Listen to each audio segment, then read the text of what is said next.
লোকসভা ভোটের ফল প্রকাশের পর থেকেই কোচবিহার উত্তপ্ত। বিজেপি কর্মী সমর্থকদের ওপর আক্রমণ নেমে আসছে। এই অভিযোগ তৃণমূলের বিরুদ্ধে। কোচবিহারে আক্রান্ত বিজেপি কর্মীদের সঙ্গে দেখা করতে গিয়েছেন প্রতিনিধি দল। বিজেপি নেতা রবিশঙ্কর প্রসাদ, ত্রিপুরার প্রাক্তন মুখ্যমন্ত্রী সাংসদ বিপ্লব দেব, উত্তরপ্রদেশের বিজেপি নেতা ব্রিজলাল, সাংসদ কবিতা পাতিদার এসেছেন বাংলায়। গত পরশু কলকাতায় বিজেপি কর্মীদের সঙ্গে কথা বলেন তারা।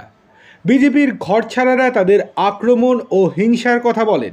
এই দিন প্রতিনিধি দলের সঙ্গে কোচবিহারে গিয়েছিলেন অগ্নিমিত্রা পলও।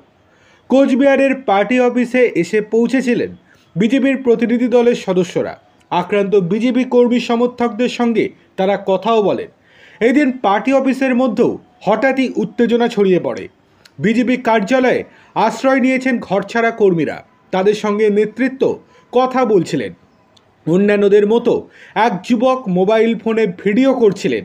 তাকে দেখে হঠাৎই সন্দেহ হয়। তার পরিচয় জানতে চান দলের নেতৃত্ব।